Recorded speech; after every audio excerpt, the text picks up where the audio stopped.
me and Arizona been beefing since college. Like he ain't sacked me yet. So, all right, I ain't worried about AD. I ain't worried about AD.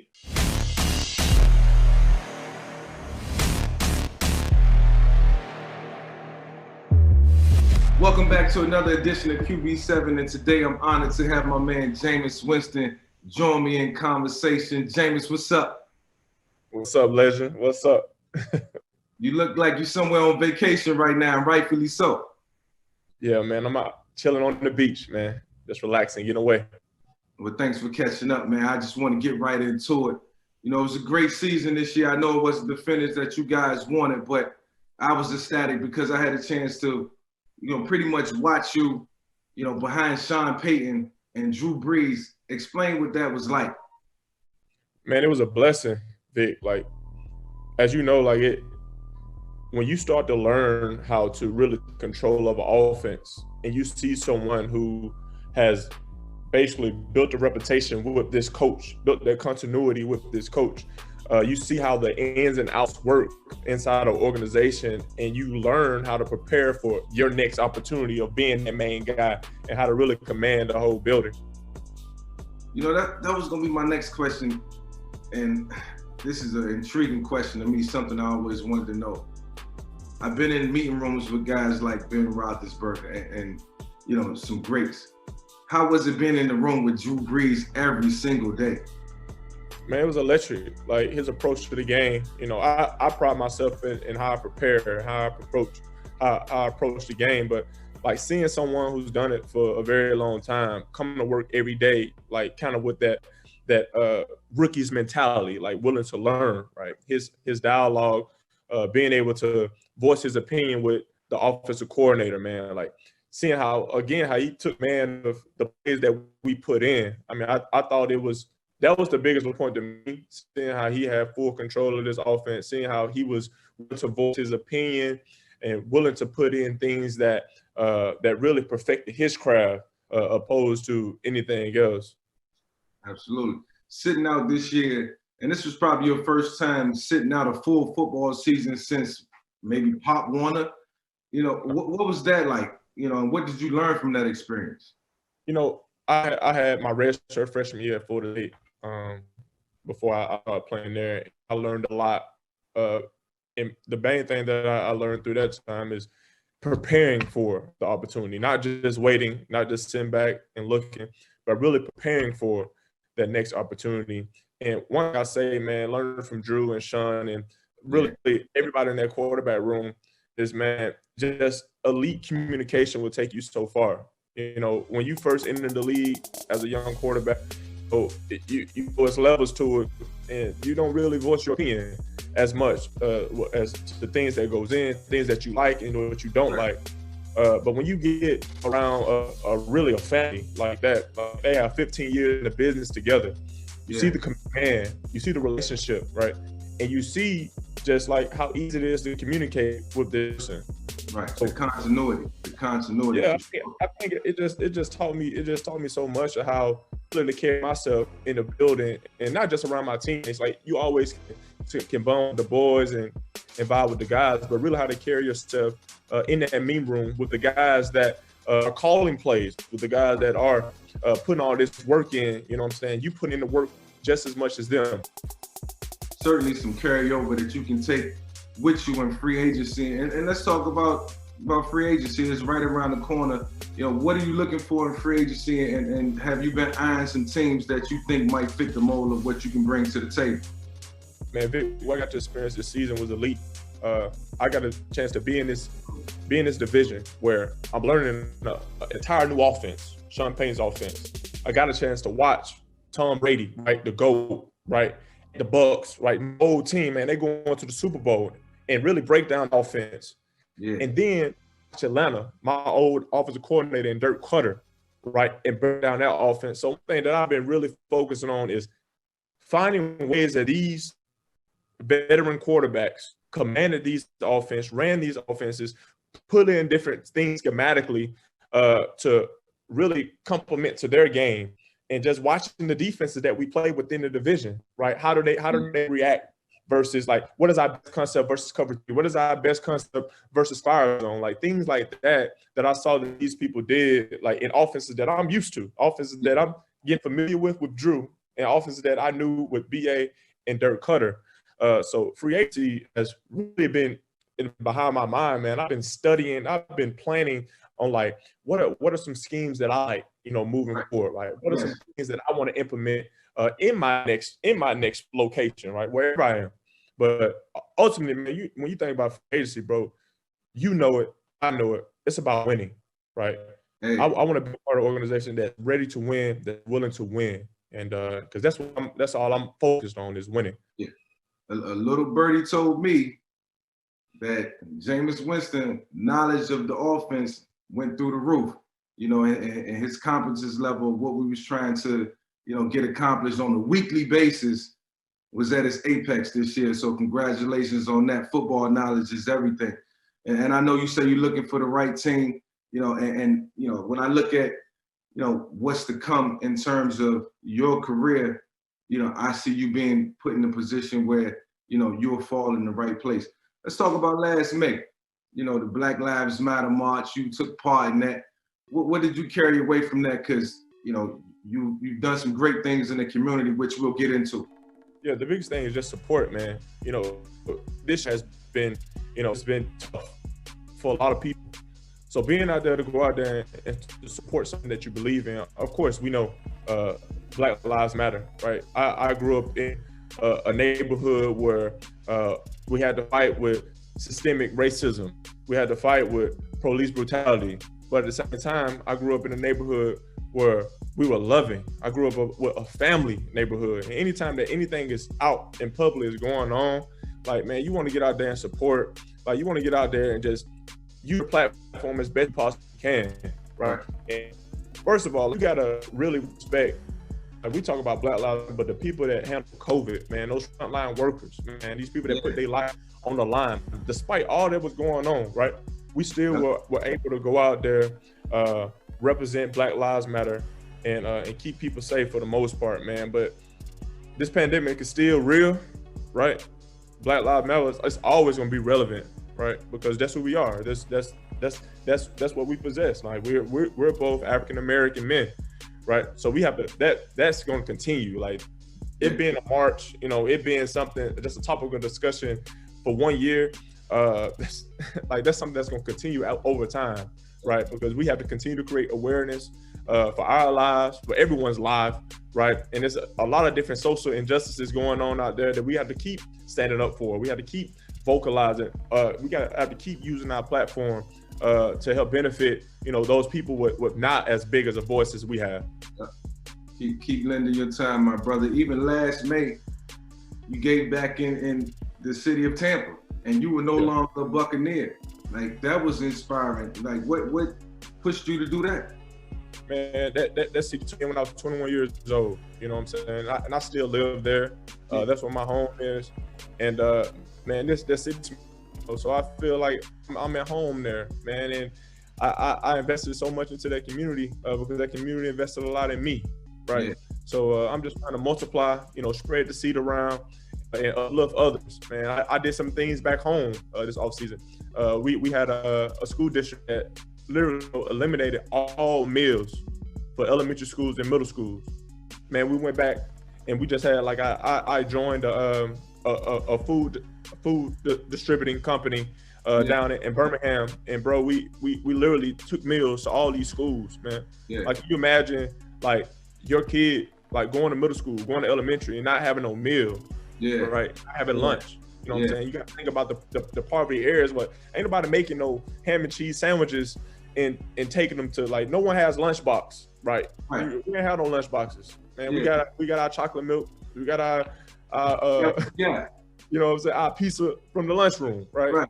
So we went and provided meals in the inner city and put some smiles on some kids' faces. Hey, remember me saying this, bro. You'll be truly blessed for that, man. And I look forward to seeing you continue to, be a philanthropist in your own right and help out in not only your community but communities abroad. Jameis, I can see the maturity level, and let's go back to the 2015 draft. when you was taken in the first round. What would Jameis Winston of 2021 tell Jameis Winston of 2015? Man, I talk about, like, people ask me that question all the time, Vic, and I'm like, what would I tell myself? But then I just be like, I'll tell myself, one play is not gonna win the game for you, right? Making the big play is not, you can't win the game off of one big play, right? Take your completions, right? Let your consistency outlast everything else, right? Yeah. That's one thing I admire about Drew Brees, right? Like Drew isn't necessarily going, shock you with no look passes or deep bombs downfield, or scrambling to pick up a first down. But what he's gonna do is he's gonna be consistent. You know what you're gonna get from Drew every single day. You know the decisions that he's gonna do. Drew taught me something he always told me. He said, man, do not live your career on the result. Base your career on the decision, right? If you make the right decisions, that eventually it's going to lead to wins. It's going to lead to consistency. It's going to lead to continuity. And that's what you base it off of, man. Like, he's one of the best situational third down, 2-minute quarterbacks I've ever been around, right?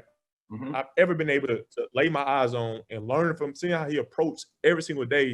And his consistency just wasn't on the field. His consistency just wasn't in completions, bro. It was in his routine off the field. Like, he was doing the same thing every single day, right? Despite battling injuries, right? He was doing the same thing every single day. And that's where consistency starts. And I think as a young me, right, I was so infatuated with the big play. I was so infatuated with, having sparks, having flashes. But when you think deep down into it, like, it's about play after play after play after play after play. Hey. It's not about the special play. It's about the right play. One play won't define you. One bad play won't define you. One good play won't define you. One mistake won't define you. It's not how you start, it's how you finish, my brother. And I think you just made that clear for sure. And you spoke about Drew, and I watched you guys, which was presumably his last game, we would all think. And you guys shared a moment, and it seemed like it was very touching. If you can explain to the viewers what was said in that moment, because I know it was a special moment for you. Man, the biggest thing, like, I let him know how much I admire him. I let him know that, hey, man, you still the best quarterback to ever play this game. The things that you overcame this year that people don't know, and they really don't care, but we know, and we know how hard you fought. And he just shared with me, he was like, hey, man, you got it. He was like, man, you got it all. But most importantly, your heart and your mentality, I really admire that. And he was like, but, man, let's embrace every opportunity. Let's go out there and still give it all we got. And keep our heads up high. And I said, man, I respect you for that. I love you. He said, I love you too. And by that time, man, shoot, the clock had hit 0 and we was about to start crying. Like, I was like, dang, you know what I'm saying? We was ready to get up out of there by that time. Jameis, I'm excited for your future, and I can't wait to see what's next for you, because I know it's all great things. 5 years from now, what do you see yourself? Winning games, point blank period.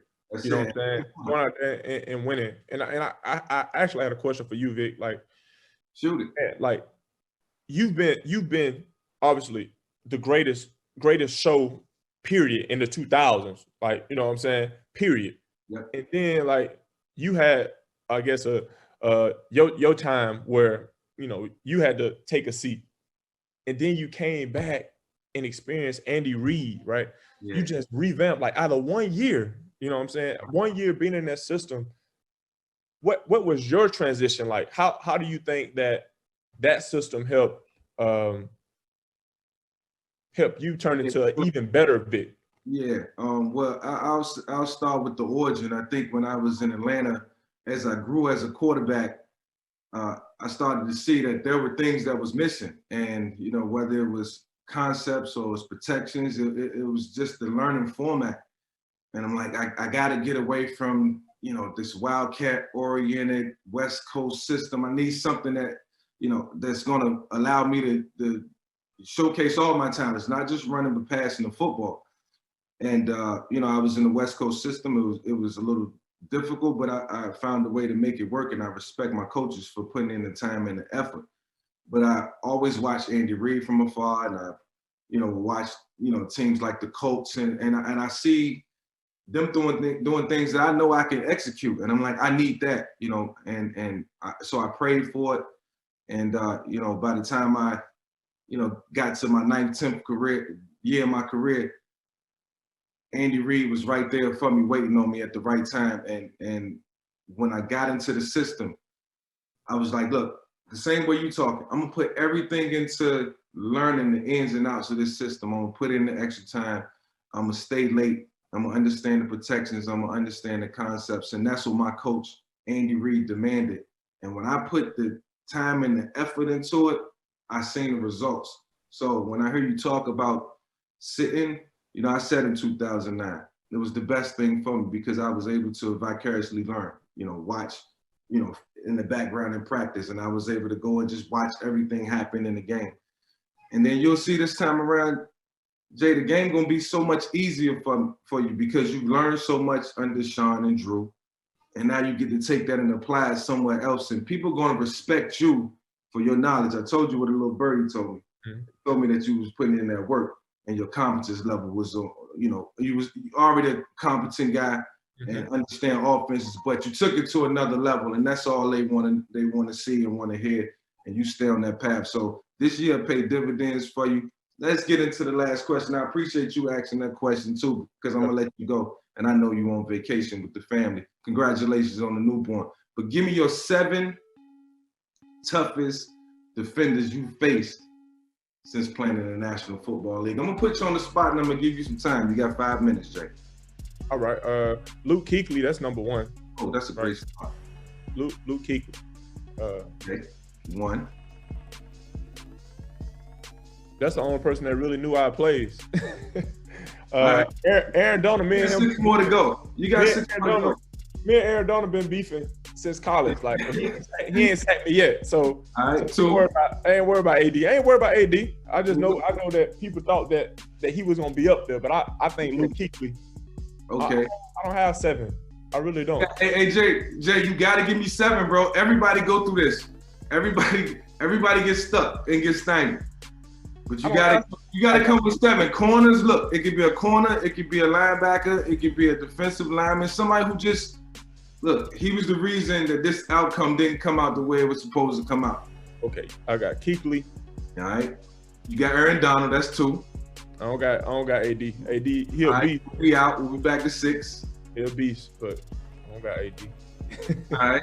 Give me some people out of the division. Falcons, former Falcons. Carolina defense was real. Thomas Davis, I love Thomas Davis. I think him and Kuechly together were musicians. Yeah.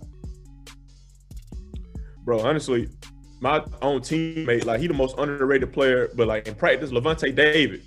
Realest backer in the game. Okay, yes, because that's somebody you can learn from in practice. Yes. Yeah, realest backer in the game. 3. Somebody that don't get a lot of respect, but I've been playing against this dude my entire life. Like we grew up around each other. James Bradbury, he don't get a lot of respect. Okay, James Bradbury's solid. James solid. I like him. He play. Marshawn Lattimore. He play. He locked down.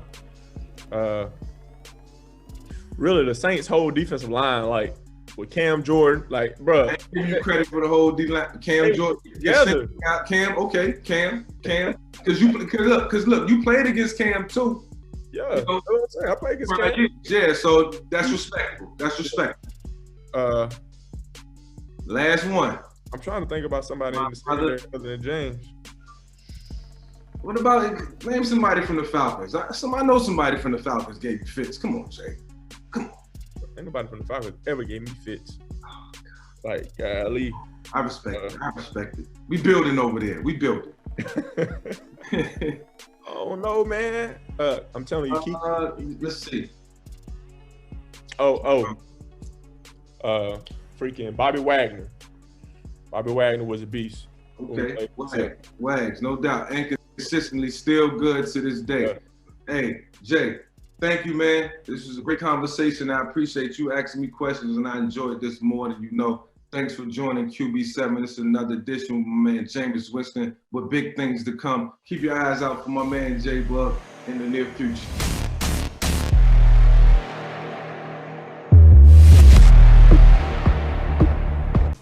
Download the all-new Fox Sports app now.